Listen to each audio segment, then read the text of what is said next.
Evening everybody, and welcome to Manydown Overview Committee on the 2nd of July.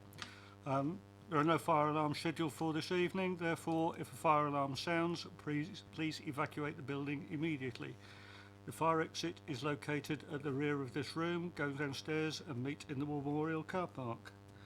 Please note the meeting is being webcast live on the internet. The webcast will also be published to YouTube after the meeting. Yep. Can all members please switch their mobile phones off or put them on silent? Thank you.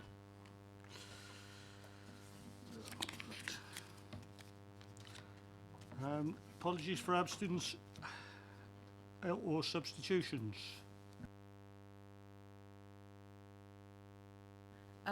Councillor Rowland for Councillor Capon. Councillor Potter is replacing Councillor Cooper.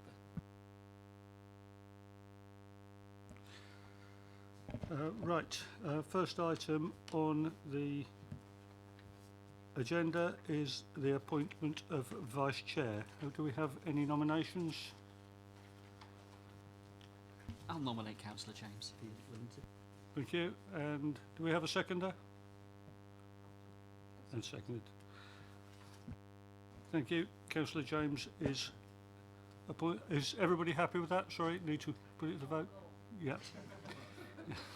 Right. Councillor James is appointed Vice Chair.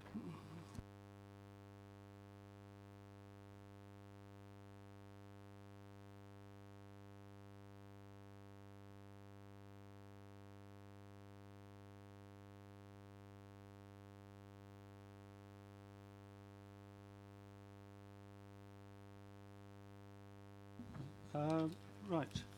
Yeah, okay. Declarations of interest. Do you have any declarations of interest tonight? No? Good. In that case, we will move straight on to urgent matters. No? I haven't anything? Nobody else? We're going to get that. Watch that football match tonight, this way. Right, minutes of the meeting. I wasn't here at the last meeting, so I can't say anything about them. Could somebody please propose the minutes of the last meeting? Yep, I'll do it. Thank you. And seconder? Thank you. All agreed? Everybody happy with that? Fine, thank you. I will sign those at the end of the meeting, save time now.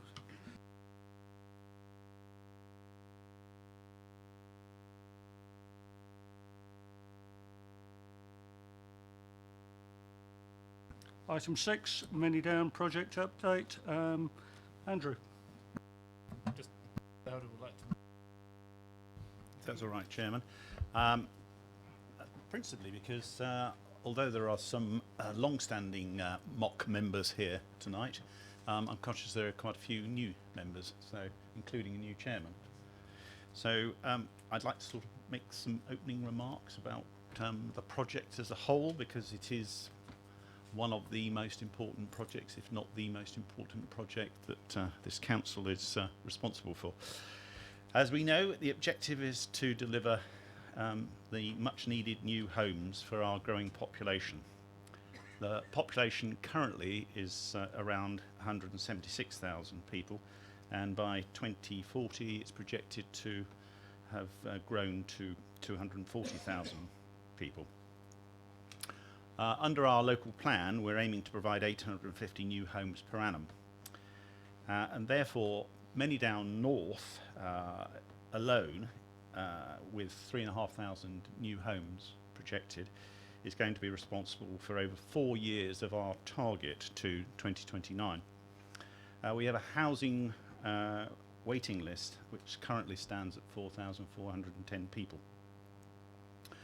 The two councils, that's Basingstoke and Hampshire, have worked tirelessly to engage and consult with stakeholders and residents and councillors to hear about their concerns for such a major development on their doorstep, and to hear their ideas, and we've had some very good ideas. We've had 4 separate formal consultations so far, and we've got more to come. There will be, Yes, I thought so. One more at least. We've done our level best to listen and hear to what people think about this development. We've agreed as two councils the 10 principles which are contained in this report here. Those are commitments made by the two councils, and they are reflected in the proposed agreement we have with the private sector partner developer Urban and Civic. And amongst those is a commitment to build a high quality housing, to build high quality houses on Manydown and facilities. We've appointed a strong team of advisors, and they've worked well with, I think, a very good, conscientious and high-performing officer team.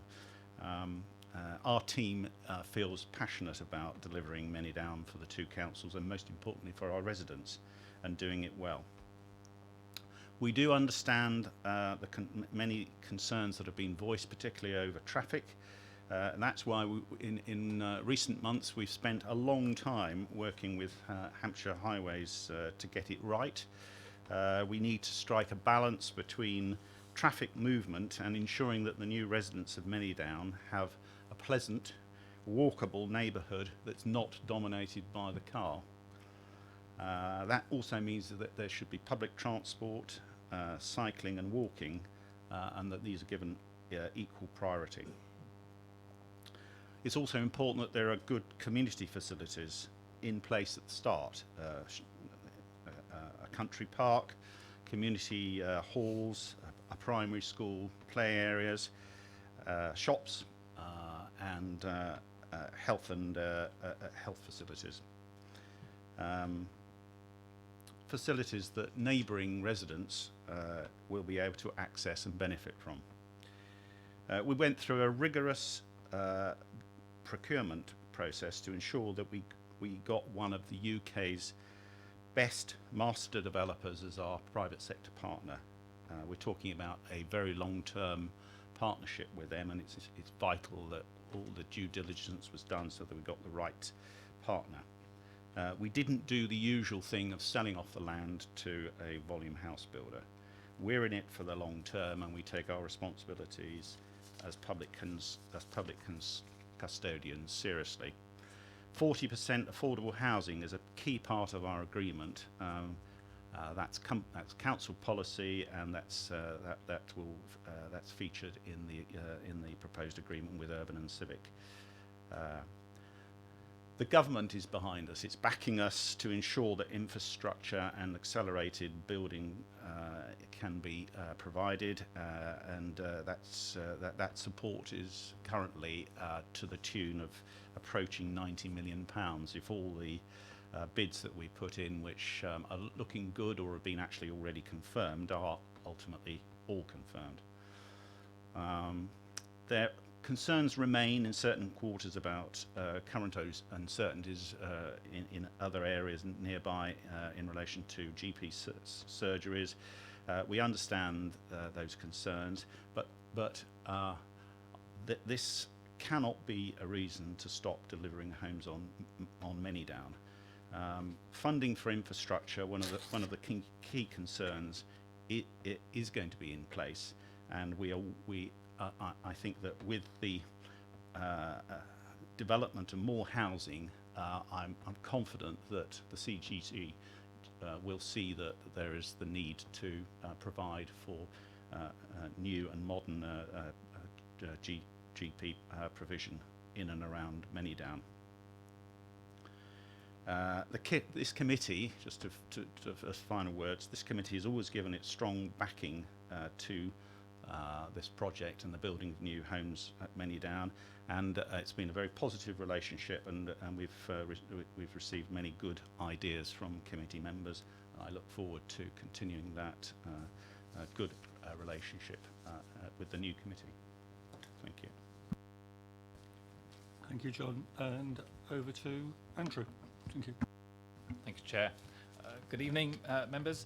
So, I think, having discussed with the Chair, I think as Councillor Isaac has just reference a number of new members that joined the committee, so we thought we'd just do a quick sort of review of what Manydown is about, just remind ourselves what the application is about, and then to give you an update in terms of the planning and the procurement process that we're going through. So we will run through the slides and then take questions following that. But if there is anything, please do shout. So we'll just give an overview of Manydown, the planning application, some of the key issues that we are still dealing with. Councillor Isaac has mentioned the procurement of the joint venture partner, but just where we are with the contract position. The governance framework, because I think that's always a really interesting part in terms of this new venture and reminding people of the establishment of the Manydown Garden Communities Limited Liability Partnership between Hampshire and Basingstoke, and then the subsequent development organisation that we'll create with Urban and Civic and the Wellcome Trust. I think it's also worth reflecting what are the benefits that are going to come out of Manydown North in particular. Where we are at with the Housing Infrastructure Fund, and I just want to touch on Southern Manydown. So yes, we are still pushing hard with North Manydown, but we've also got the position with Southern Manydown and the future local plan review that we just need to touch upon. So just to remind people, the councils, that is Hampshire and Basingstoke, jointly own 843 hectares of land just to the west of Basingstoke. It stretches obviously just north of the railway line down from the A339 all the way down almost to the M3 Junction 7. So an extensive piece of land of which the Manydown company is the freeholder. We have an option to acquire that land and a duty to promote that land for development. So really key in terms of that relationship with the Manydown company, but also the opportunity that the council, when it acquired the land back in 1996, its responsibility to promote and develop that land as it sees fit. Importantly, Manydown North has got the planned delivery of 3,520 homes, and that's part of the current application. Very much based around the Garden Town principles, but also a set of principles that the two councils established back in 2015, 2016. So itself, we looked at the key principles that it wanted to see from development, and as Councillor Isaac mentioned, this was not just about seeing a standard development. This was about both the quality of the housing, the quality of the communities and neighbourhoods, the public realm, the community spaces. So this was really at the heart of trying to create something different for the borough than what had already been developed and what has been developed more recently. And the last point on there is again just reflecting, whilst we've got the north, there is in terms of the southern part of Manydown, what that opportunity exists going forward over the next future local plan periods. So a vision was set out to create a new community, connected neighbourhoods developed in a well-planned and coordinated way, combining the best features from Hampshire villages and towns with a contemporary sustainable design. Now that's the vision for Manydown. That's very much at the heart of what we are seeking to achieve.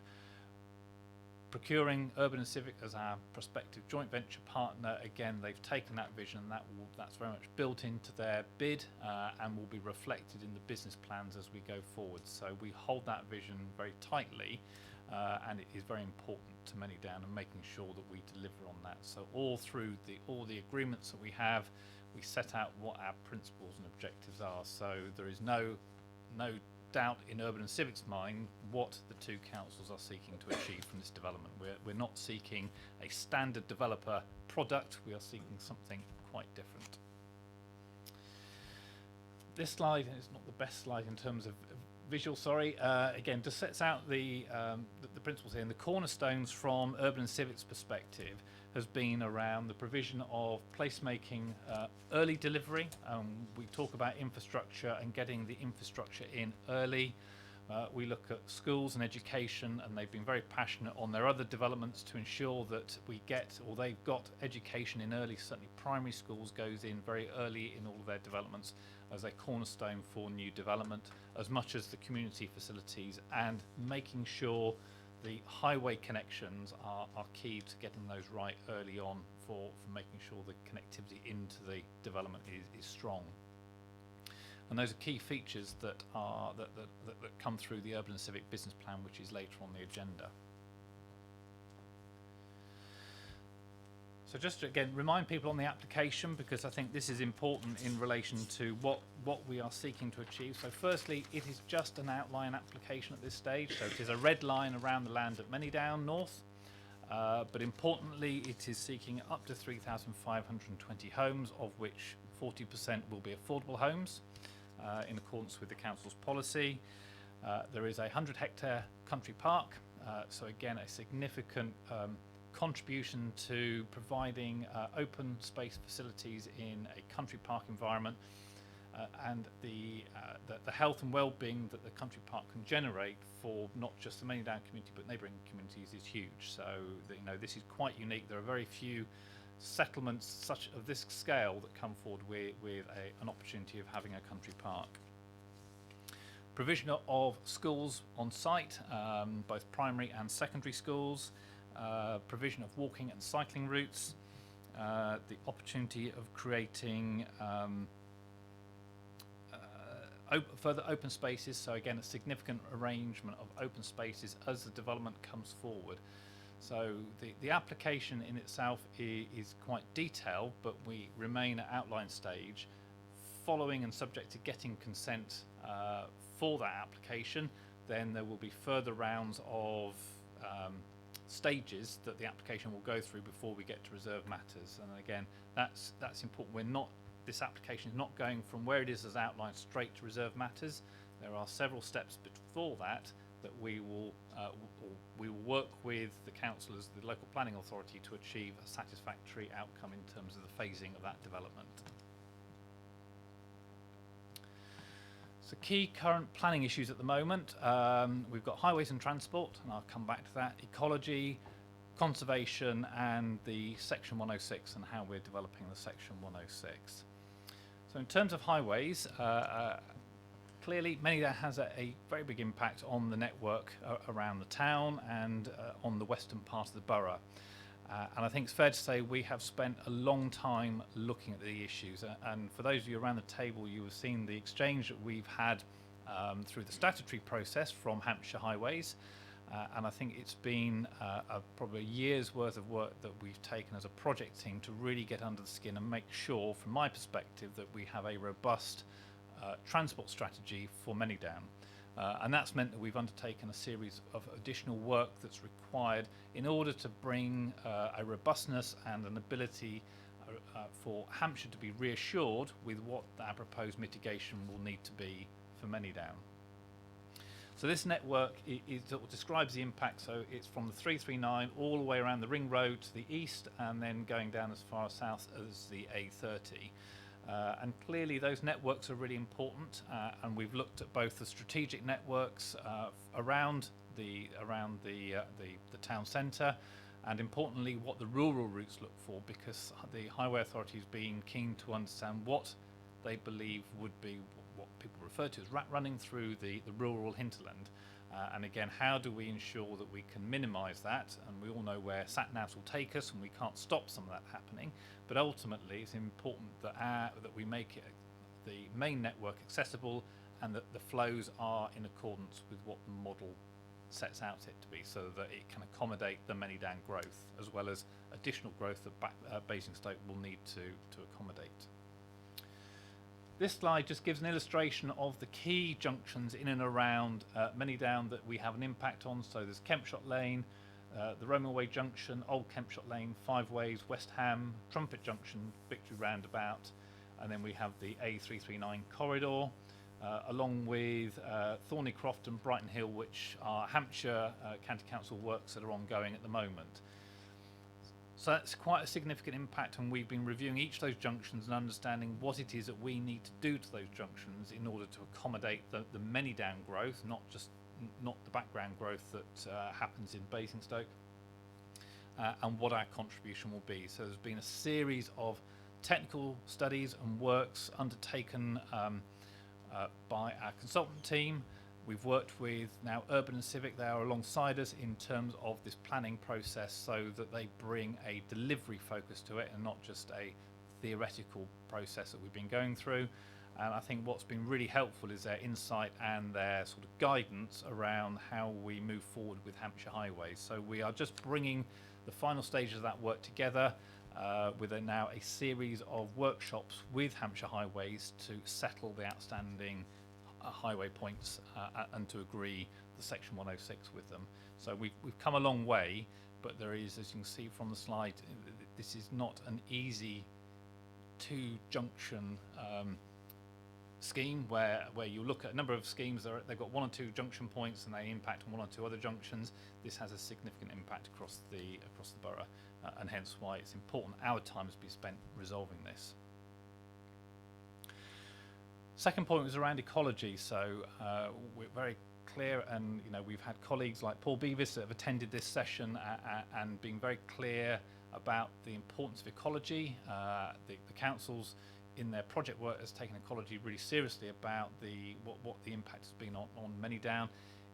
At the moment it is farmed fields, so there is already an impact from the farming industry on the land, and therefore the field margins are really important in terms of the hedgerows and the wildlife that occupy those margins.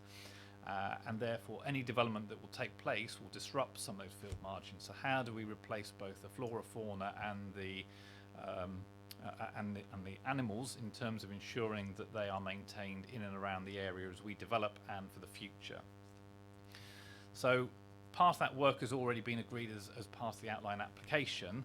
However, with the work that we've been doing with Urban and Civic, it's transpired that in order to hit these windows, ecology windows, where the planting seasons take place, because they have seasons and there are appropriate times when you should plant or should not plant, we should look at bringing that forward. So from a project team, we're just working on the proposition of bringing forward a detailed planning application. I should just show you where that is in a moment, that will advance the work that we need to do on ecological mitigation.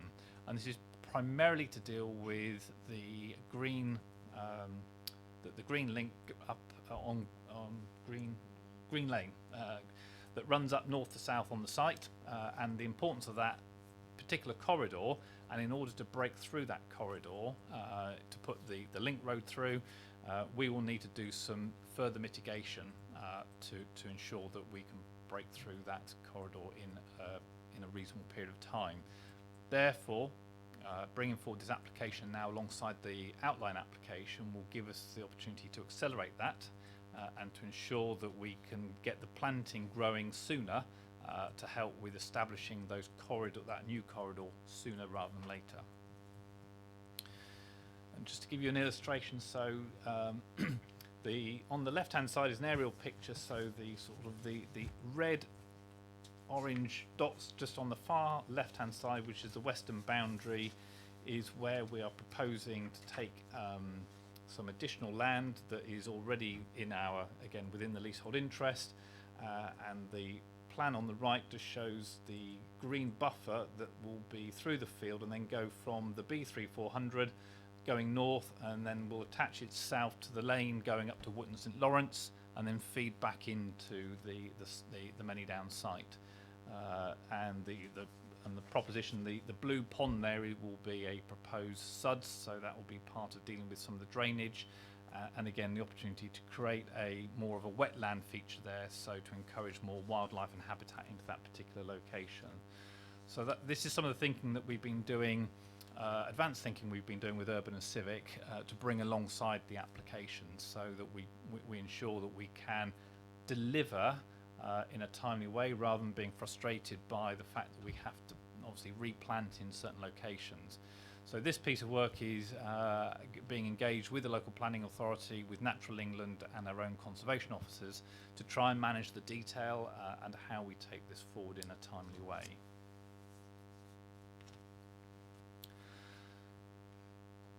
So just moving on now to the preferred bidder update. So we have, as Councillor Rice said, procured Urban and Civic through quite a lengthy process of procurement. I think it was probably one of the rigorous processes that we've been through. It's dealt with probably 18 months worth of a procurement process, culminating in 3 bidders putting forward a final bid last December, 2 years ago now in December it will be. Back in February 18, having gone through that process, we selected, and it was endorsed by Cabinet, to take forward Urban and Civic. Since that point in time, we have been going through, obviously, a clarification of all the legal documents. Very significant amount of work. There's been, yes, some toing and froing in terms of making sure that we get this absolutely right, because this is a complex structure that we're entering into. This is a long-term arrangement, so it's not just a couple of years. This is a 12-year plus joint venture that we're putting into place for both councils. So we have to be absolutely certain that we've got in place all of our legal position and our commercial points agreed between the parties. What's really important has been the work we've done with Wellcome Trust, who are the urban civic funders. They themselves are now wanting to create an Investco, which is their own joint venture limited liability partnership. But just to confirm with members that Urban Civic are the priority and the major shareholder within that structure, which fits with the procurement structure that we've gone through with ensuring that Urban Civic are still the preferred bidder. We have a transition team working within the project team with Urban Civic to obviously manage the workload now, so there is a sensible process of handing over to them once we get into contract, so that from day one there won't be just an immediate handover, but we've gradually been bringing them alongside to help work through both the planning documents and settling the commercial points and the governance structure. And we're just literally from today have got a programme to completion. So the legal works is sort of being closed down now, so we're aiming probably the next 6 to 8 weeks to get to a point of having an agreed position now on all the legal contracts, and that will then settle for being into contract by midsummer.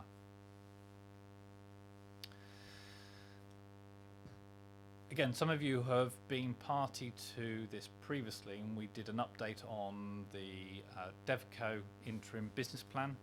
And this was very much around when we generally enter into a contract this scale, you would have an overarching business plan produced between the organisations to go forward.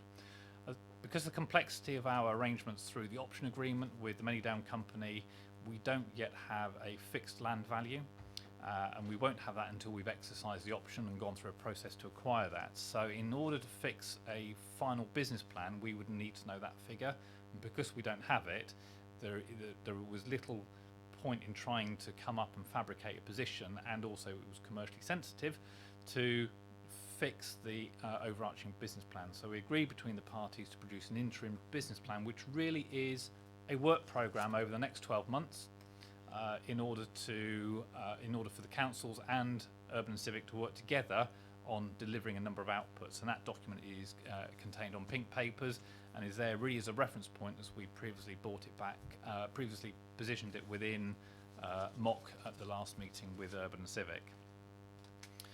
I think what's been important is that it set out the cash flow that we need over the next 12 months to work to set up DevCo, and the importance of capturing the principals from their bid and making sure that it begins to deliver on the very early parts of their bid, because in essence that is what they bid for, that's what we selected them upon. Sets up the structure for our joint working and the DevCo board when it gets created, and the importance of that board then to work on the overarching business plan within 12 months and have that brought back through to MOC and the councils in due course. So you will get sight of that business plan once it's in draft format. This slide just depicts the governance as I've spoken about. So again, you have the two councils that sit at the top that are known as the members. It's very confusing, some of the language, because obviously we refer to yourselves as elected members, but this is the two councils as member bodies. The two councils agreed to create the Manydown Garden Communities LLP, which is now established since September last year.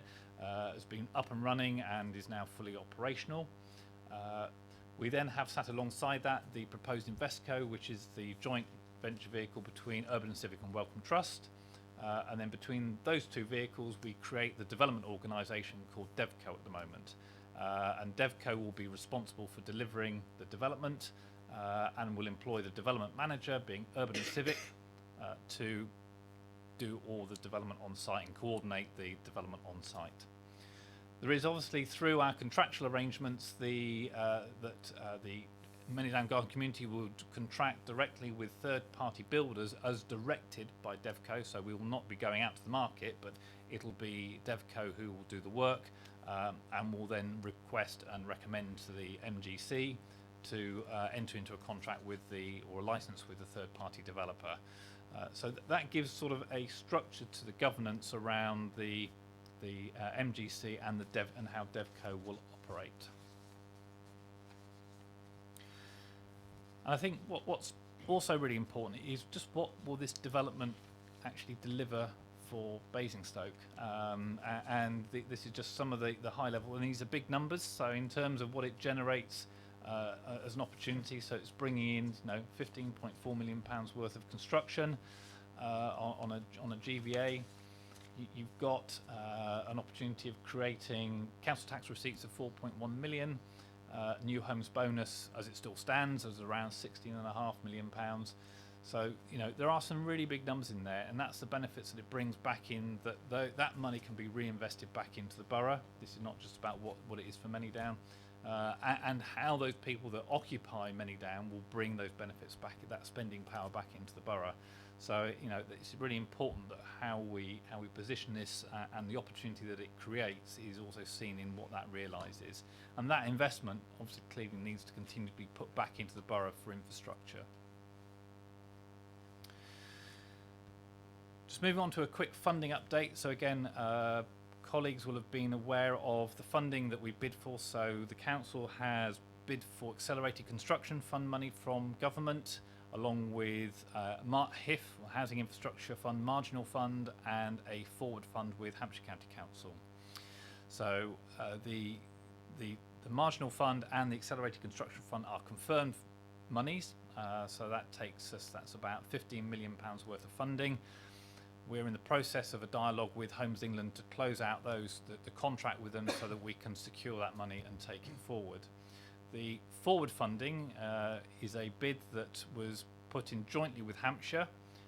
We have been going through a dialogue with government over this particular business case, and we are currently have a business case for £75.7 million worth of Housing Infrastructure Fund money to come into Manydown, and we're waiting to hear back from Homes England and their investment panel as to whether or not they're going to award that money to Manydown.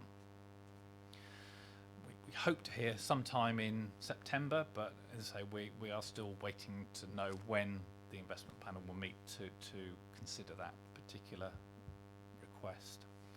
The last bit is around our capacity fund money. So again, the project team through the Garden Town programme has been able to bid for capacity fund monies on probably for the last 4 or 5 years. So over that period of time, we've secured just over £2.5 million worth of funding that helps with some of the technical work, not just for North Manydown, but looking at the wider Western Basingstoke. And it's been important to just look at what the strategic context looks like for providing infrastructure across that whole area. And importantly, it begins to be able to set us a position for how do we bring forward not just the infrastructure for North, but also for Southern Manydown. So again, that capacity fund money is quite critical to us, and we are ongoing in terms of bidding for that money from government as and when it becomes available. And again, this last slide really just sets out what that funding is going to be used for. So it's really accelerating the upfront infrastructure. So we get the roads in, road improvements in, we get the access junctions put in, and it supports the delivery of the main street going through the development. That will then enable us to open up more sales outlets across the site. So that will accelerate the delivery of housing. So that ensures that both the private sector and the affordable housing come forward in a more accelerated way, which is what's going to be really critical for Basingstoke over the next few years. The very last slide is just touching upon Southern Manydown. So like I said, the land is in the ownership of both the councils. It's not currently in the local plan. You're aware that the local plan review has been put forward with a call for sites. There was a call for sites probably 18 months ago for which the council submitted the red line of this land. it has done so, or it is about to do so again, the same. So we will outline the land, but what's important is that we're working with a neighbouring landowner called the Society of Merchant Venturers, who have the land to the very southern edge of our land, and working in collaboration with them about how do you bring forward a much more cohesive piece of site promotion that looks at the whole of the infrastructure around that part of the western part of Basingstoke. So we're not just looking. This is not just about building out housing. This is looking at infrastructure. So what is the infrastructure required over the next 20 to 30 years that will be needed to support a scale of development for the future, and having that thinking early on and the preparation for that early on, rather than waiting for something to come along and a piecemeal approach. So going back to the old days of probably strategic planning in a proper way, rather than just doing it in a piecemeal way. Chairman, that's very brief and a rattle through in terms of an update on Manydown. I'll pause there and take questions. Thank you, Andrew. Could you turn your mic off? Thank you. Before we go to questions, we have a public speaker, Mr. Patchett. If you'd like to come and sit up at the table. You have 2 minutes if you'd like to press the button on the microphone. Thank you. Well, actually, much of what I was going to say, you've just included in that statement. So, talking to people who live on the very close proximity to Manydown, there's a few things that really concern them. They know that the development's coming. In fact, everybody's known for a long time it's coming. But there's sort of 4 things that regularly come up with them. And the first is that road junction and the access point at the top of Roman Way and Rooksdown Road. That's not fit for purpose as it is. And getting that fixed and getting that changed has got to be brought forward. And I heard you say that was the intention, to bring that forward. At the moment, it seems to be quite a long way down in the plan. School provision, you talked about the secondary school, which is good. That comes up an awful lot as people look on the secondary school. It's scheduled for quite late in the development, and that seems to be on the basis of an understanding that families are going to come in and start there. I think if what actually happens is people move there with kids, there needs to be an understanding that that needs to be scheduled to be able to be brought forward accordingly if people turn up with older kids when they arrive. You mentioned healthcare. That was good to hear, because healthcare doesn't seem to be in the documents that are published and publicly available, and that's a big concern for people, is getting a decent provision of healthcare to serve that community. The 4th area probably is a bit more contentious, and that is a real concern there about the scale and location of the travellers' pitches that are going to go into the Manydown development. Completely understand that we need to provide somewhere for these people, but how big and where they're put is something people don't understand. They need to get. And if you get that communication going, the people on the very western edge of Winklebury, who really are the closest border to that, that's the kind of concerns that those people have. And you should be able to resolve those and take them with you. Thank you, Mr. Patchett, and spot on time. Would you like to respond to any of that now? Or? Thank you, Chair. Well, thank you for those 4 points, and I think they are very valid. They are points that we recognise, and I think as a project team, we've worked hard to, obviously with the Winklebury residents, to address a number of those points. So I think we know Roman Way and Rooksdown Lane is challenging, and there is a review looking at Rooksdown Lane at the moment. We are aware of a number of objections that have come in relation to a no right turn. We are reviewing that quite seriously at the moment, and there will be an update on that coming out shortly. In terms of secondary school, now I'll refer Councillor Gaskell is sat there. He back in February he wrote a very extensive email to me, and we had an exchange certainly around schools was a concern of the Manydown Overview Committee. And one of the propositions is that we will seek to invite a representative from Hampshire County Council's education team along to address SMOC, principally around the schooling for Manydown. there may well be a wider borough issue, but I think for Manydown, so that we can just understand the thinking and the flexibility that Hampshire education will look towards in terms of how we deliver our education on Manydown. I think the primary schools are less of an issue. Secondary is clearly a question mark, and I think having them here to explain their thinking will be important. Healthcare is a little bit more tricky, and I say that in terms that we've, as a project team, sought to always engage with the clinical care commissioning group and look to both the provision on Manydown and in Winklebury, because there's been a lot of dialogue going on in terms of what needs to come first.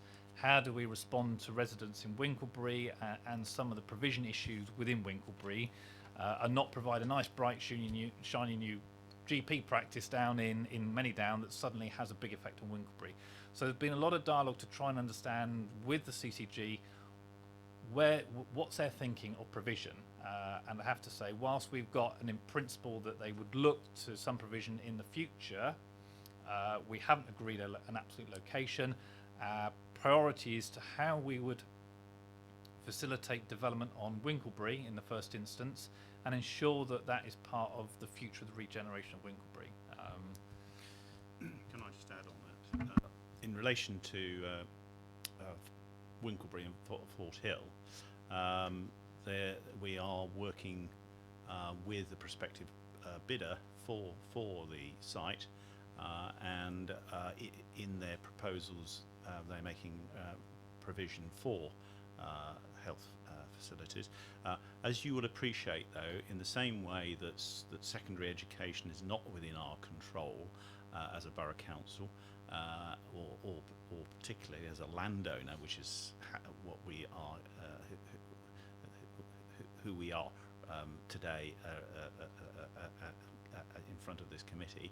The same is true of provision of GP surgeries, but we are very aware of the residents feel about these things and the priorities they attach to them, and we will continue to lobby and make and do everything we can to ensure that there is that provision is provided for the benefit of not only the people who are going to be living on Manydown, but also the residents in Bucksking and Winklebury, who at the moment feel that provision is not as good as it should be. And then just picking up on your fourth point around gypsy and travellers, which again, in very simple terms, the application is looking at providing 5 pitches. So I think originally it was 9 a little while back, but that was the agreement, is that we provide 5 pitches.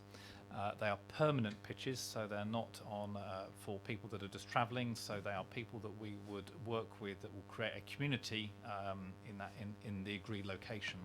I think it's absolutely fair to say that we've understood some of the concerns from Winklebury residents. I think also understanding the fears and concerns from the gypsy and traveller community, and the type of style and location that they would like to operate and live within, rather than being in a very strong urban setting. They prefer a more rural feel.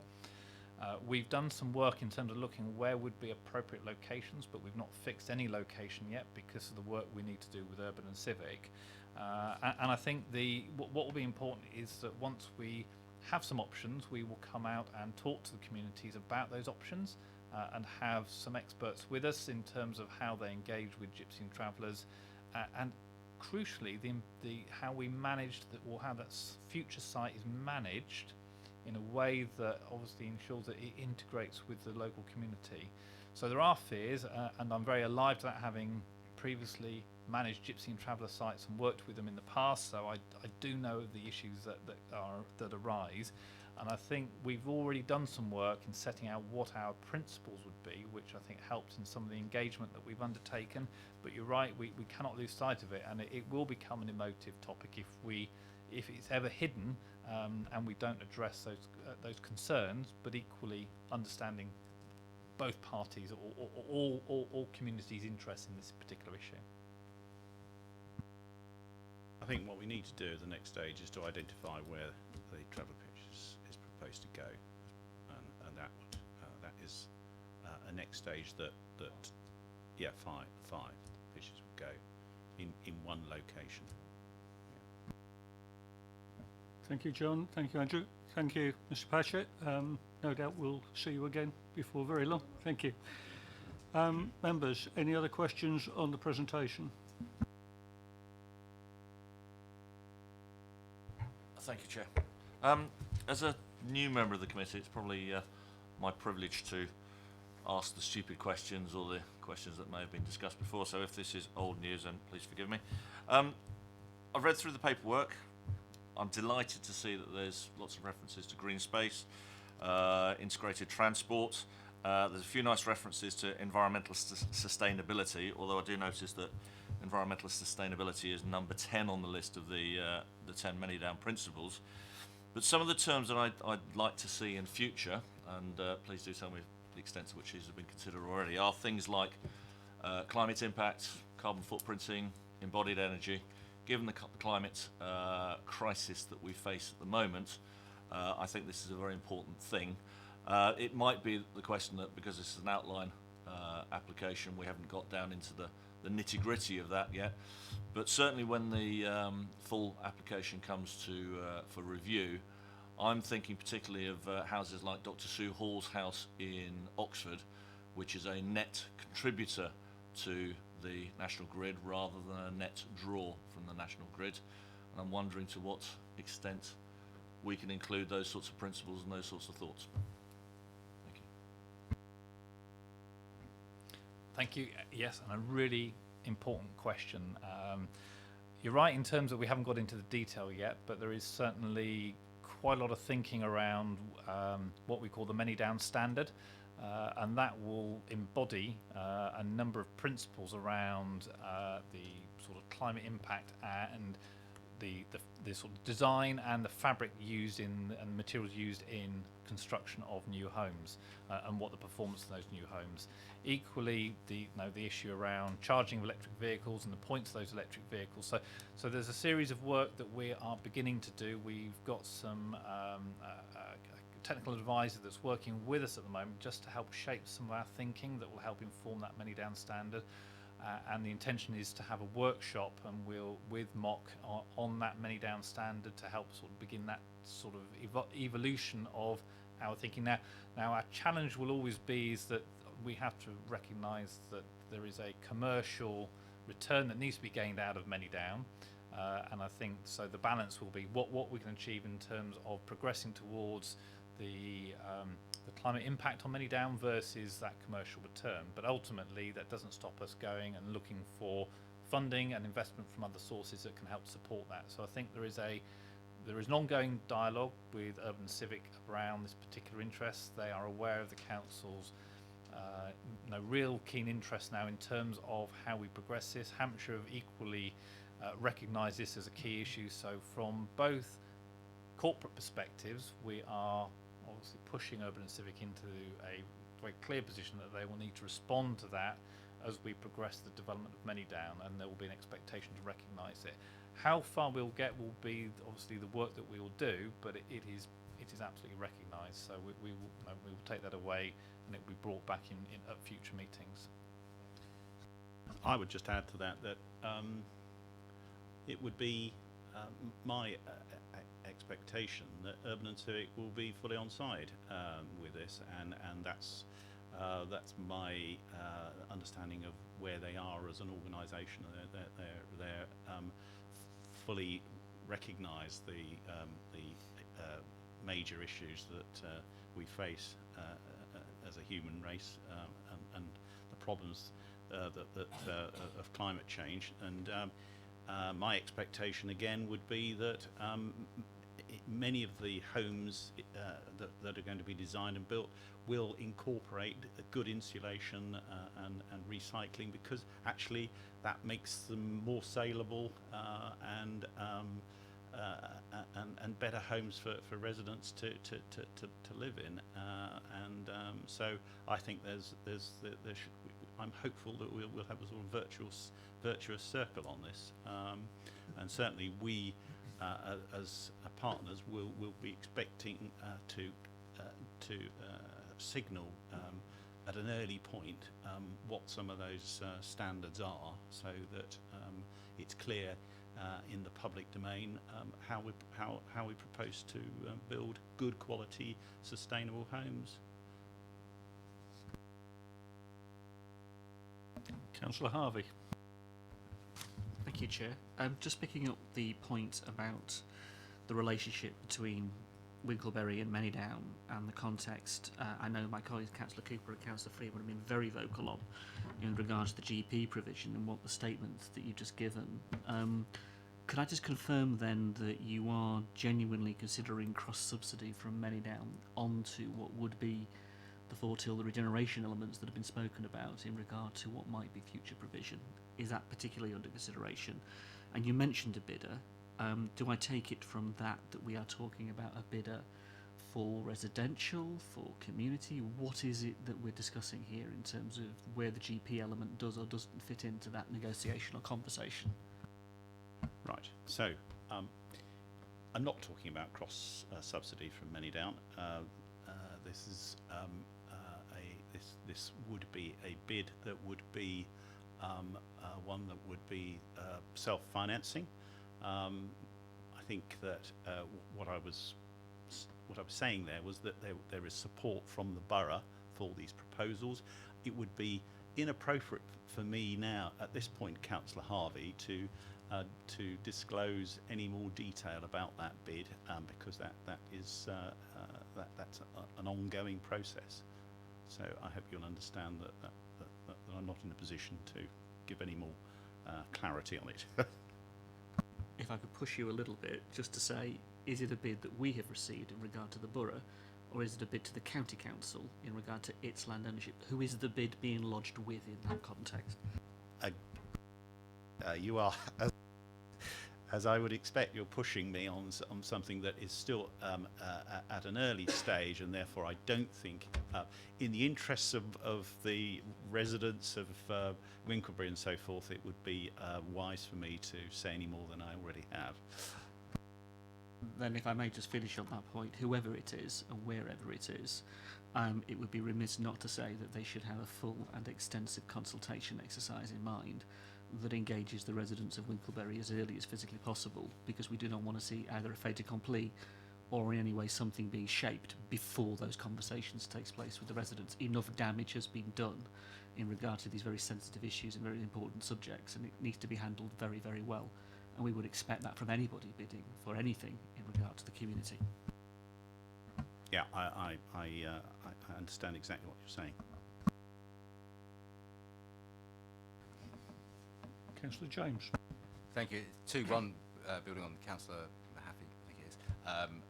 We talk about sustainability of the houses, the properties, solar panels on the roofs, ultra supersonic insulation and triple glazing and all those kind of things on individual properties, which obviously you can leave quite late in the planning phase. But if you're looking at, say, community underground heat sources to warm the homes, those kind of things need to be made, those decisions are much quicker, much sooner, and they need to be going first.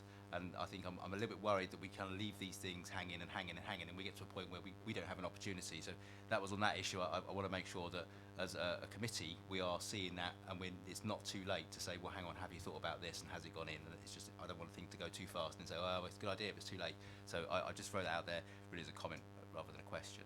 Moving on to the Fort Hill thing, I'm a little bit concerned that you mentioned in your introduction that the potential of a healthcare facility at the new Fort Hill development, which may or may not be a development and may or may not happen and may not be anything, and we're kind of relying on this.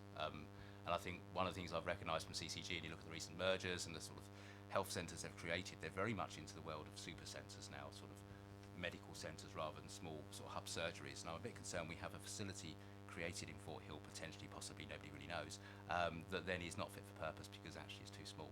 And it's whether or not they need to be a bit more, sharing this information with us, because the way we design Manydown needs to reflect the health provision and how we're going to provide that, because it may need a bigger centre that can fit on Fort Hill, and it needs to be more centrally located. And I don't want a situation where we leave it too late again with our own sort of design and plan. We don't allocate a big site for a big health centre because we're assuming something may or may not happen in Fort Hill, and then what happens in Fort Hill is actually totally different to what we expected, and they're left with nothing again, and it's too late. And when they say we need a health centre provision, we say, oh, there's no space left, sorry about that. So again, it's kind of really being alert to, we know it's needed, and whatever happens in Fort Hill we need to know sooner as a committee, because it's going to shape perhaps what we do on Manydown. Yeah.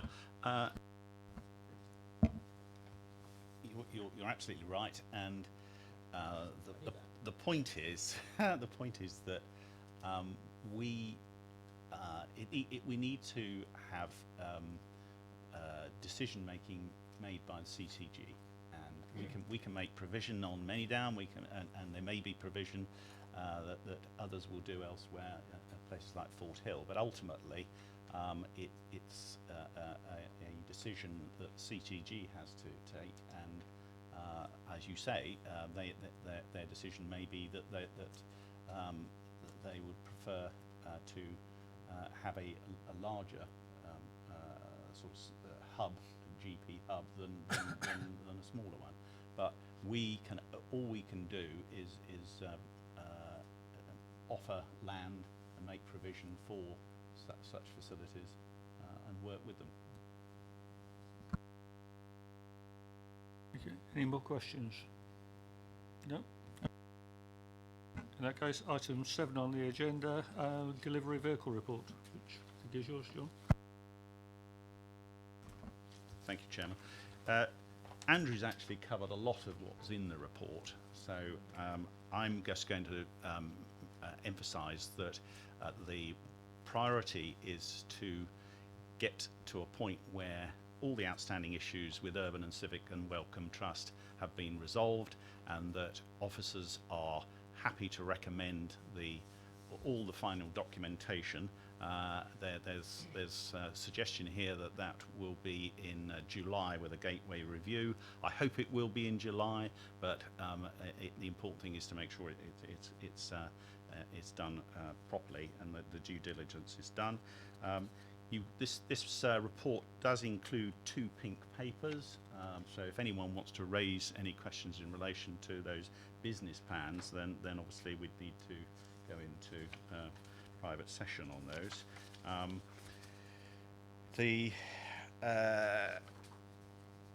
The mock will have an opportunity to hear about the final outstanding points in relation to the development agreement with Urban and Civic. So that's recorded here. We have got at the last mock meeting in February, we had Urban and Civic presented the DevCo interim business plan, and Cabinet and the MGC, which is used to be known as TopCo, has approved the interim business plan in June, and that approved plan is attached as Appendix 1.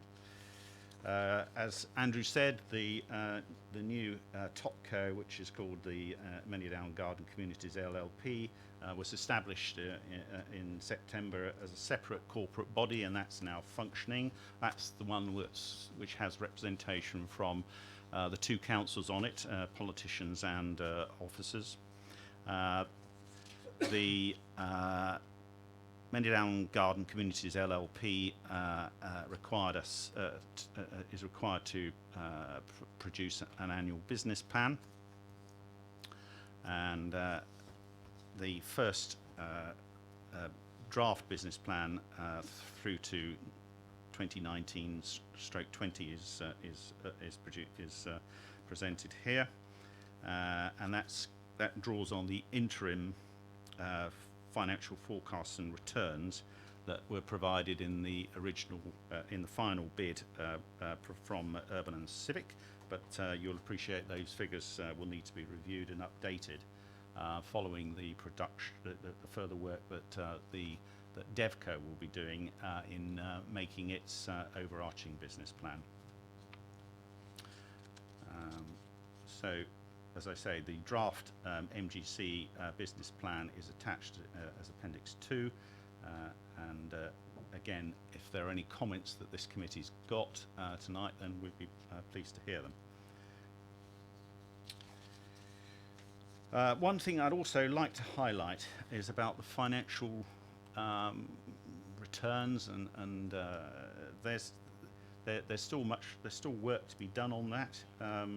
The actual returns and their timing for the councils and urban and civic will continue to be dependent on a range of variables such as the final scheme design, planning, land prices, house prices, sales rates, infrastructure costs and construction costs, and these will fluctuate over the course of the development. And other than in answering any further questions you have, that's a sort of a summary of the report for committee members. Well, thank you for the report. Questions?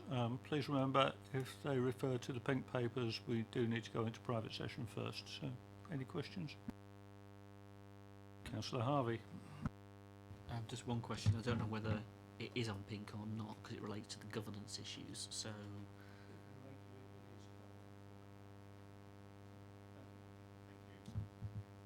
mic on or mic off? Which way are we going? Shall I say mic on?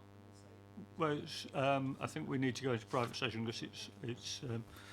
So I need to read this. Pursuant to Section 100A(4) of the Local Government Act 1972, the public be excluded from the remainder of the meeting on the grounds that public interest in maintaining the exception outweighs the public interest in disclosing it, and therefore that exempt information is likely to be disclosed as defined in the appropriate paragraph of Schedule 12A of the Act. Is everybody happy we go into private session? Is that all agreed? Yep. Okay.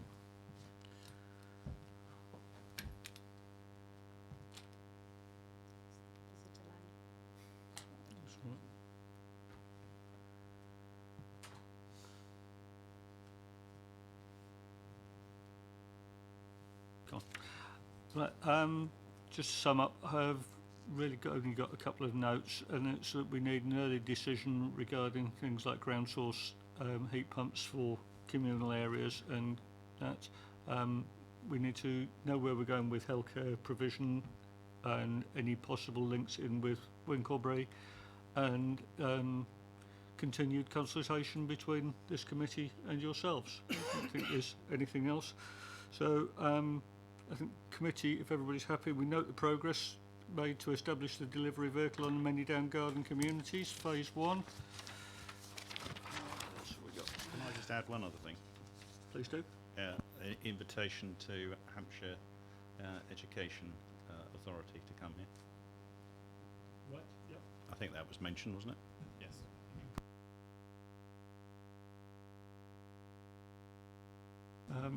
So we note the progress made on the setup of the operation of the Manydown Garden Communities LLP, and reviews and provides comments on the content of this report that will be considered by the Cabinet Member for Regeneration and Property and the Project Director, Manydown.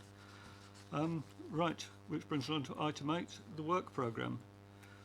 Is there anything anybody wishes to put on the work programme, or are we all content? In that case,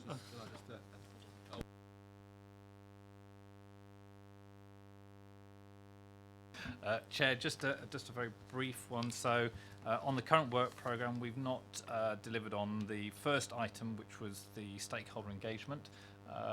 What we have delivered on, though, and I am very pleased to report, is that just sat behind me, I have my colleague Chris, who is we've recently employed as our engagement and communications officer. We have recognised one of the importance around communications and engagement with our communities is vital, and whilst Jess here and Faye and Sarah, our comms manager, have done an absolutely excellent job in terms of our engagement to date, we know we need to do more, and therefore the importance of having a role and a post that brings this forward has been really important. So really excited that Chris has recently joined us and is new in post, so his baptism here today is complete in terms of an introduction to mock, but ultimately, you know, we need to go forward and bring that back to you in terms of the engagement going forward. The second item is that we would like to put forward to bring forward an affordable housing prospectus, and so there's some work we're doing around affordable housing, some thinking, and we would like to bring that thinking here into mock to begin with as we shape the future of affordable housing on Manydown. And thirdly, and it picks up Councillor Gaskill and myself sort of exchange going back sort of into sort of March and April in this year. Education was very much key, and as we said, an invitation to Hampshire County Council Education Authority to see if they will attend this meeting to address the comments and the future of education on Manydown. Councillor James, you had a question or something? I don't know if it's red that means you can go, but green means stop. It's bizarre. I wish we could change that. I think Democratic Services were drunk when they set them up. Anyway, this never happened. We mentioned green earlier, and this concern I have that we're just going to drift along and not get to a point of really discussing it and bringing experts in, because we're not experts. And I'd like to see at some point perhaps the committee receive something at a point where we are getting close to coming down to the nitty-gritty of what we're actually going to do. But I mean, Transition Network might be ideal. It may be that Urban Civic have better people they've used in other projects, are more experienced at delivering the green infrastructure, to come in and present specifically on that piece of work. At what point do we say what's going to be included? I appreciate when we get down to actually the individual developers and designer buildings, you've got that, like you say, the balance of you can put lots of green stuff on a house to make it brilliant, but then you might lose the affordability, and there's probably some compromising to be done. But certainly on the infrastructure stuff, that could be done a lot sooner. We need to be sort of really all over that, because if we're future-proofing, and I want Manydown to be future-proof, it'd be awful if we get there 20 years later and go, oh, we wish we thought of that. So now is the time to look at that before we start putting holes in the ground and then we can't fill them in later. Councillor James, how am I agreeing with you again? Yeah, I'm. I was wrong then. Take it back. I share, and the officers share, the importance that attach this particular issue, and therefore I think we should invite Urban and Civic to come and talk to us about it, so that we understand what their thinking is.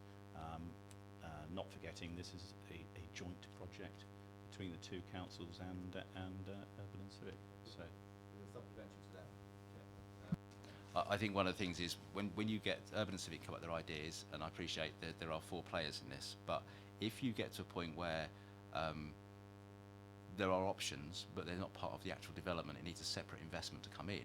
That's when we look at our investment funds. We've got a strategy fund, an investment fund, not the property one, the other one that's kind of struggling to find opportunities to be spent, and Invest to Grow, which you're already sort of looking at. That's something where maybe that should be redirected to, because you know what, if we have underground heat source and community energy provision, that could be an investment opportunity for us, or Urban and Civic, or joint venture, whatever. But we need to make sure when we get there that if it is going to be a, you know, we can't have it as a council-run thing, but we could have set up a separate organisation, a company, an arm's length company that does that. We need to be ready, have that infrastructure in place, so when it comes, it's not a case of, well, it's going to have to go through 17 committees, 3 council meetings, 14 reports, and through scrutiny twice before it gets anywhere, because then it'll be too late. Manydown will be built, so we need to be thinking ahead about, if that does come up as an option, how are we going to have the sort of democratic process of getting it done very quickly. Yeah, well, I'm all for looking at what the investment opportunities would be. No. We want to make the most of Manydown. We've been at the forefront of buying the land in the first place and bringing it forward. And yeah, it was, yes, absolutely. And so, as a council. Yes, we should make the most of it, and if there are opportunities to invest wisely and get good returns, then and in the process reduce carbon emissions, then why wouldn't we do it? Councillor Harvey. Thank you, Chair. Just on that point, you were talking about perhaps an augmented planning application relating to detail on a number of green points around the site itself. I'm conscious of the Garden Village principles, TCPA advice around this, the context that could set for carbon capture and developing biodiversity, and so on. You mentioned that already. So the overlap of all of that is interesting in terms of what Councillor James is saying. If that's coming forward early, I guess that's an opportunity to see it up front, just how the commitment's going to get rolled out. Is that where you are at in terms of the advice and such that we might get, the conversations that Councillor James is referring to? Has that work been done? In which case, are you able to augment it even further with the comments that we're passing and other councillors have mentioned? It's that notion of where do you sit in that at the moment. It's one of the core principles of garden villages. It's this notion of placemaking, isn't it? And using the green corridors and the opportunities they present. And at the moment it's not accessible public land, but potentially it will be accessible public land, and that's another aspect to it as well. Oh, multifaceted, that one. And absolutely right. So we're at different stages. So I think there is there's been plenty of thinking around how we bring this forward and the sustainability and technology in one sense. There is the ecology, biodiversity, and the green infrastructure that needs to go in. And I think what's been helpful with Urban and Civic over the last couple of months is them getting under the skin now in terms of looking at the development and how the physical delivery of what's going to happen, what needs to happen by when, what are the dependencies. So their thinking is far from complete at the moment. I think what they recognised is the need to bring some early. We've always looked at the mitigation that's required for Manydown in terms of ecology, and I think for them, in terms of advancing some of that, a small proportion of that early on, is now really important. And the work they've done with us to identify how we might do that in a small part of Manydown. So this is not a plan for the whole of Manydown at the moment. That still needs to come forward. But actually, if we're going to break Green Lane at some point in the next 4 or 5 years, we need to progress the ecological mitigation sooner rather than later. So this is a very small point to begin with, and I think what this will do is begin to test, because I know our colleagues within the council have been keen to look at the detail about how we bring this forward. So this will be sort of a small test to say, okay, work with us now to bring forward what that element of ecology around that western corridor is going to look like, and how we work both with conservation here, Natural England, and potentially some other national organisations in terms of that whole area, but just on a small scale to begin with. So I think you'll see a bite-sized chunk come forward first, but that will begin to set the tenor for how we begin to take that forward. And I think it's fair to say that Urban are very well engaged, and they see the importance of this in terms of the wildlife and ecology of not just Manydown but on their other sites.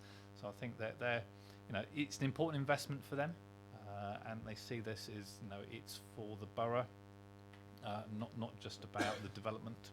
So we will obviously keep you very much posted around those key points and bring.